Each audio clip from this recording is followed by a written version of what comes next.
Okay, we are going to do a math workbook reteach, page 659 to 662.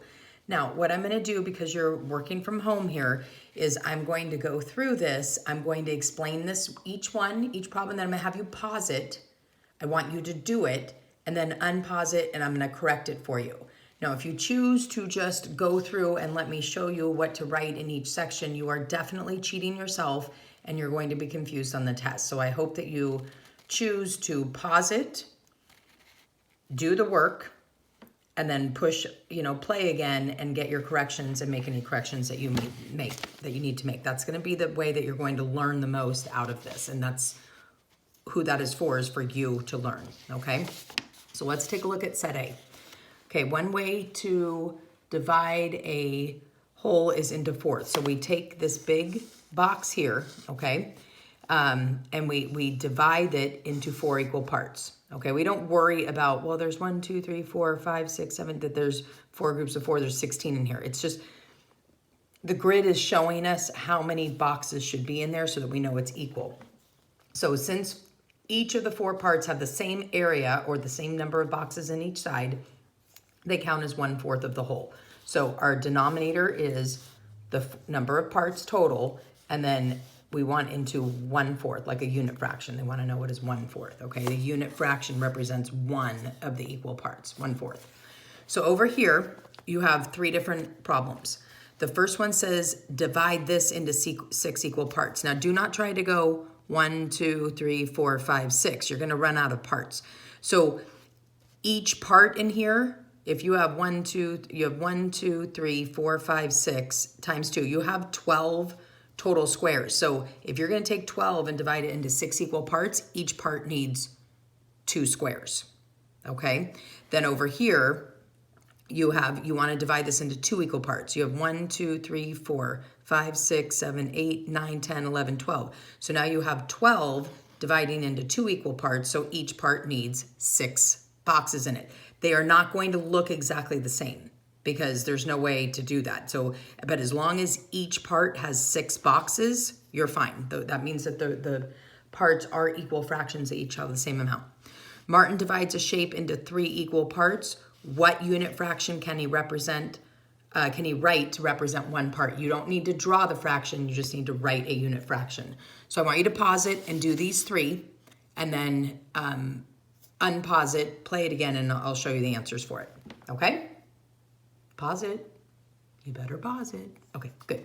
All right, so if we want 6 equal parts. So the best thing to do here is to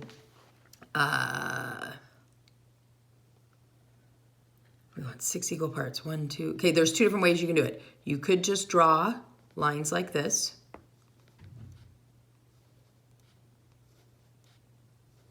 Okay, that's the best way, I think. So you have 1, 2, 3, 4, 5, 6.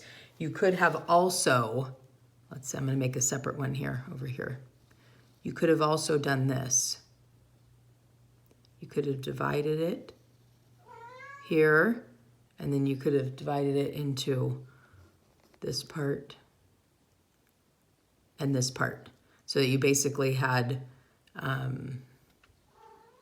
1, 2, 3, 4, 5, 6, 7, 8, 9, 10, 11, 12. Okay?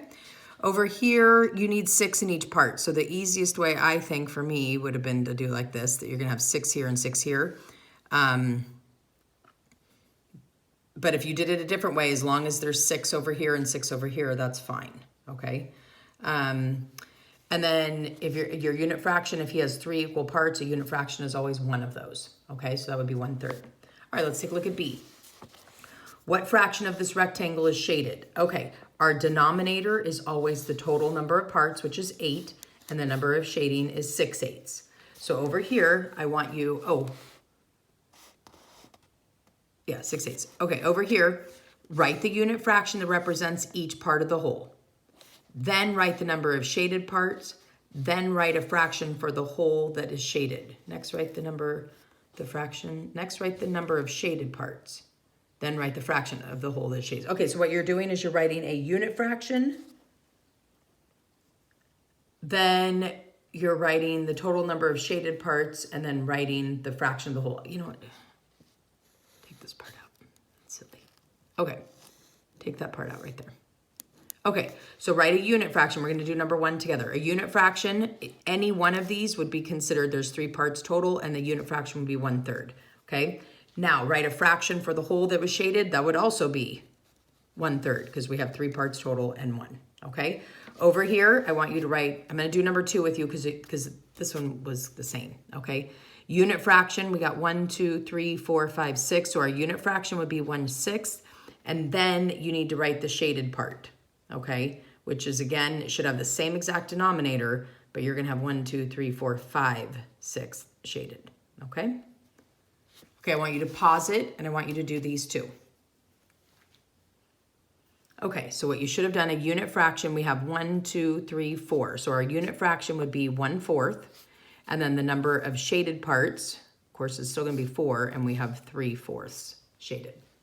Okay, our unit fraction, we have 4 parts total.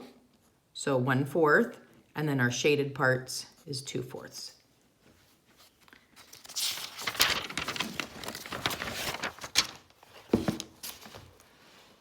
Okay, set C. The shape is 2/4 of the fabric that Tina used in a quilt. You can draw a picture and write a fraction to represent the whole quilt. Okay, so if this is 2/4, okay, which makes sense, right? We have 2 of the 4ths.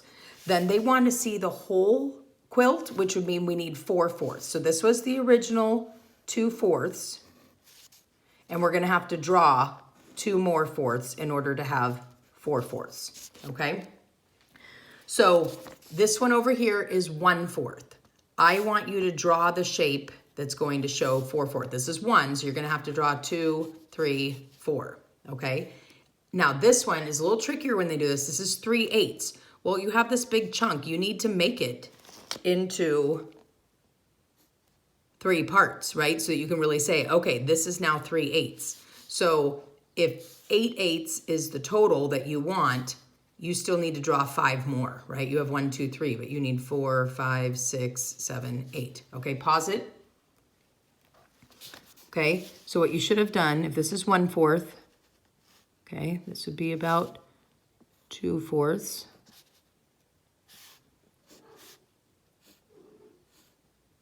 Three-fourths,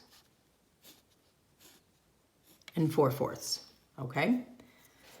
Now, this is 3/8. So I'm just gonna extend this out. I'm gonna extend it out. I'm not gonna put the ending on there. So that's about, you know, like my pinky finger going across. Okay, 3, 4, 5, 6. 1, 2, 3, 4, 5, 6. 7, 8. So 1, 2, 3, 4, 5, 6, 7, 8. So that should be about right. Okay?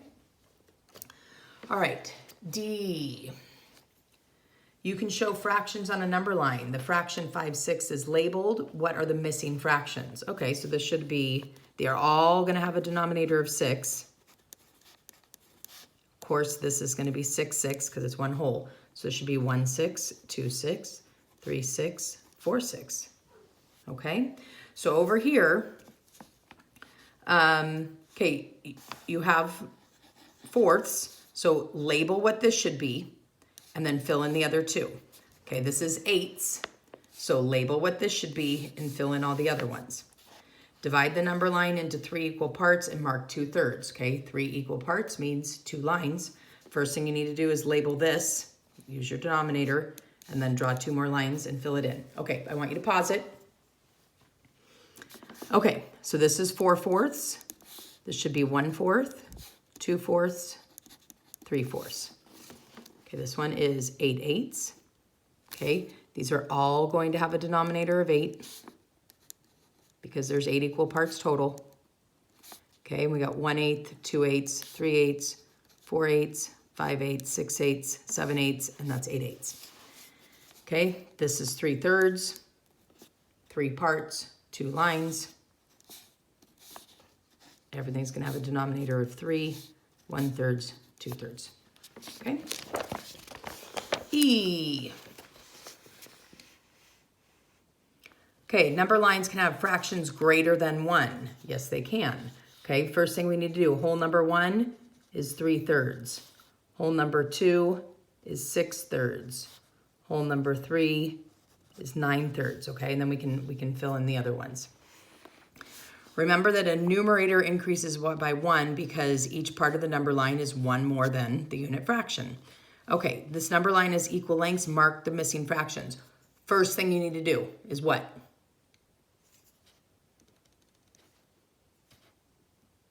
Whole number 1 is 6/6.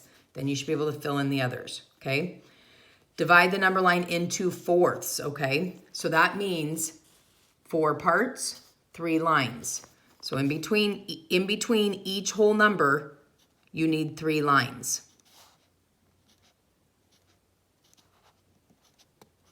Okay, first thing you need to do is label your whole number 1, whole number 2, and whole number 3, okay? So how many fourths are in 1? So what number divided by 4 equals 1? We have a pizza. We divide it into fourths. How many fourths are in 1? 4/4. If we have 2 pizzas and we divide them into fourths, oh, that is a terrible cut. And we divide them into fourths, how many fourths do we have? 1, 2, 3, 4, 5, 6, 7, 8. So 8/4 is 2. I have 3 pizzas. I cut them into fourths. Better cutting, Mrs. Magee. 1, 2, 3, 4, 5, 6, 7, 8, 9, 10, 11, 12. 12/4. Okay, now you should be able to label all of these. Remember, they are all going to have a denominator of 4. So pause it and then come back. Pause it. Just kidding. Okay, so these are all going to have a denominator of 6. So this is 1, 6, 2, 6, 3, 6, 4, 6, 5, 6. You already have 6, 6, 7, 6, and 8, 6. Okay, these are all going to have a denominator of 4. You're going to have to write small.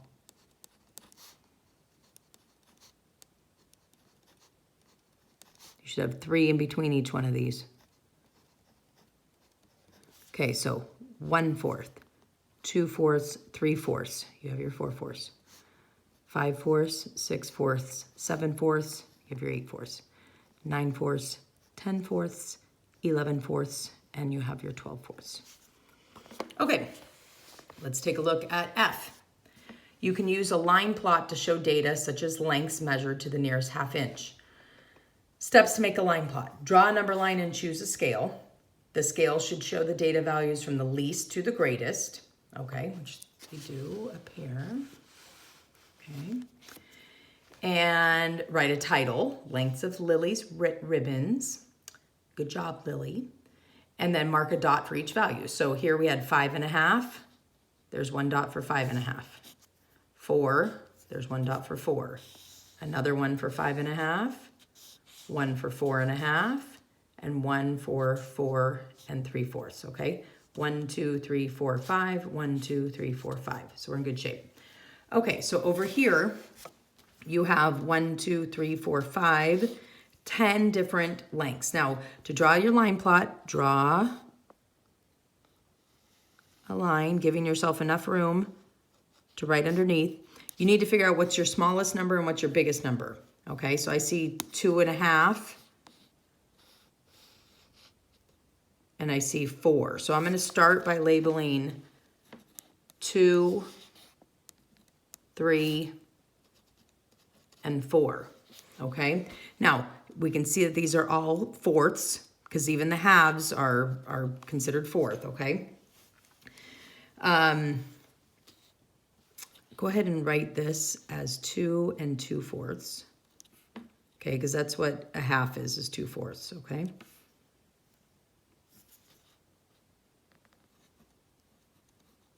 Okay, we're going to label it like that and keep it a little easy for us. Okay, so it's fourths, 3 lines. So 1, 2, 3, 1, 2, 3. Okay, we need to label these. Okay, this is 2 inches and 2 1/4, 2 2/4, which is the same as 2 1/2, right? We're halfway to 3. And 2 3/4. Whole number 3, we have 3 1/4, 3 2/4, which is the same as 3 1/2, and 3 3/4. okay? Now you should be able to go through and put your line plots in, put your dots in, and then answer how many strings does Carl have in all, and draw a line that is the same length as the most common string. Okay, you're not gonna be able to do this. But you know what you can do is you can write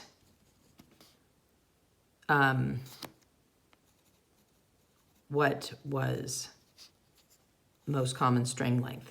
Okay, you can just write that. Sorry, I messed that up for you. Okay, pause it and come back. Okay, let's see. We got 3 inches. I'm going to put a dot here. We have 2 3/4 inches. I'm going to put a dot there.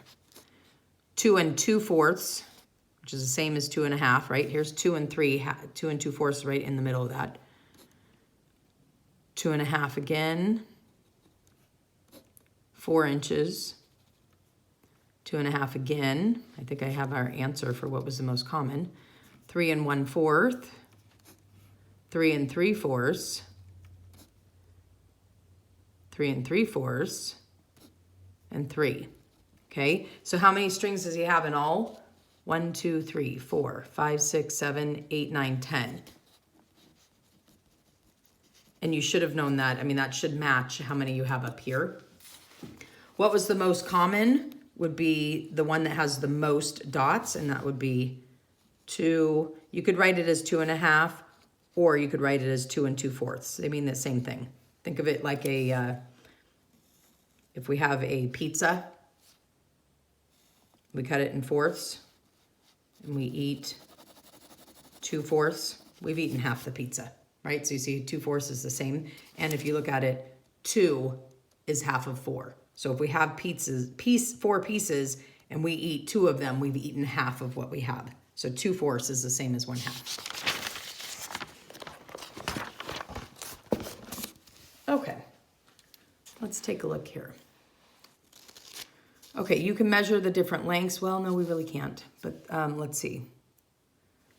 Okay, what I want you to do is I want you to make up 5 lengths, because we can't measure this. I want you to make up 5 lengths to the nearest 1/2 inch that are between 1 inch and 3 inches long. So let's say we have something that's 1 1/2 inches, something that's 2 inches, another thing that's 2 inches, something that's 3 inches, and something that's 2 1/2 inches, okay?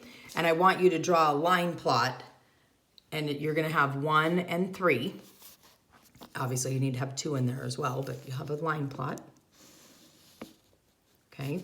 It's gonna have 1, 2, and 3. Now I want you to divide this into halves, okay? So if you want 2 parts, you need to add 1 line in between each. So I want you to pause it, see if you can do that, plot those lines, those measurements, and then come back. Okay, so you should have done 1 1/2 and 2 1/2. And then you have something that's 1 1/2, a 2, a 2, a 3, and a 2 1/2. Okay. Okay, make sense of the problem by identifying the quantities and then use what you know to solve. Gavin divided his notebook into 8 equal parts. He plans to use 3 of those parts to take notes for math, 2 of those parts to take notes for reading. He has school from 8 to 3:30 p.m., 8:30 to 3:30. What fraction of his notebook does he have left? Is there any missing or extra information? I want you to pause it and write down any missing or extra information. Okay, yes, his school time is extra information. TMI. We don't need that. Okay? Now, solve the problem. Okay, remember, his notebook is divided into 8 equal parts. 3 of those parts are for math, 2 parts are for reading. What fraction of his notebook does he have left? You have enough information to solve that. So I want you to pause it and try to solve that. Okay, so he has a total of 8 equal parts. 3/8 are for reading. 3/8 are for math, pardon me. Okay, 2/8 are for reading. Okay, so if I can draw a picture here. If I have a notebook into 8 equal parts, it means I need 7 lines.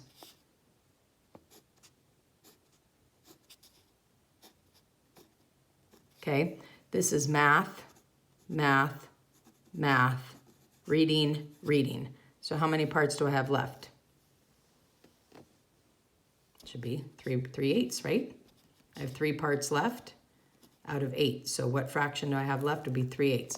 You could also kind of do it like this here. 3/8 plus 2/8. Okay, as long as my denominator is the same, I have used 5/8, right? That's how much I've used so far. Well, if I want a total of 8/8 and I've used 5/8, that means I still have 3/8 left. Okay? All right, great job today.